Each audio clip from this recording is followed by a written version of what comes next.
సిద్దిపేటలో సర్పంచ్ల సన్మాన కార్యక్రమంలో మాజీ మంత్రి హరీష్ రావు రేవంత్ సర్కార్ పై తీవ్ర విమర్శలు చేశారు.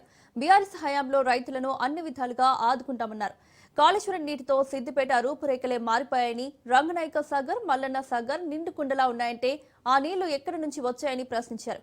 ఎవరికి ఏ అవసరం వచ్చినా అండగా ఉంటానని, ఏ పని ఉన్నా క్యాంప్ ఆఫీస్కు వచ్చి పరిష్కరించుకోవాలని సూచించారు. కేసీఆర్ గారు ఉన్నప్పుడు గ్రామాలను చాలా బాగా అభివృద్ధి చేశారు. ఏ ఊరు చూసినా కూడా ఒక ముత్యం లాగా ఉండే. భారతదేశంలో ఎక్కడ లేదు, దేశంలో లేదు, ఈ రోజు కూడా లేదు. భారతదేశంలో ప్రతి పల్లెకు ఒక ట్రాక్టరు, ట్యాంకరు, ట్రైలరు, డోజర్ కూడా ఇచ్చింది కేసీఆర్ గారు మాత్రమే ఇచ్చింది. 300 ఓట్లు 200 ఓట్లు ఉన్న పల్లెకు కూడా ట్రాక్టర్ కొనిచ్చి గ్రామాలు శుభ్రంగా ఉండాలని ప్లాన్ చేస్తున్నారు. ఈ భారతదేశంలో ఎక్కడ లేదు. ప్రతి ఊర్లో డంప్ యార్డు, ప్రతి ఊర్లో వైకుంఠ ధామము, ప్రతి ఊర్లో పల్లె ప్రకృతి వనము, ప్రతి ఇంటికి నల్ల.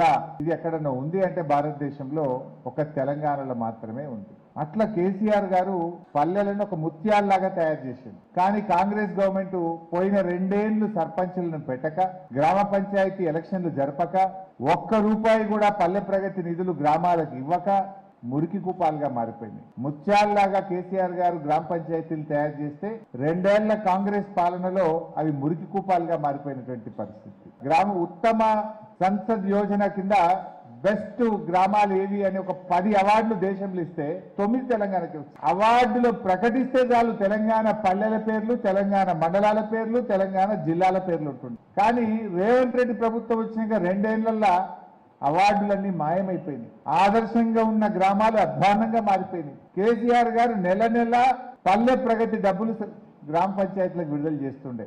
రేవంత్ రెడ్డి వచ్చినాక 2 ఏళ్ళు అసలు గ్రామ పంచాయతీల్ని పట్టించుకోలే, ఎలక్షన్లు పెట్టలే, ఆ పంచాయత్ సెక్రటరీల మీద వదిలేసింది. 2 ఏళ్ల చెత్త ఈ కాంగ్రెస్ పాలనలో జరిగిన ఆ పేరుకపోయిన దుమ్ము ధూళి చెత్తనంతా కూడా తుడిచిపోయాల్సినటువంటి ఒక పెద్ద బాధ్యత మీ మీద పడ్డది. నిజానికి వాళ్ళు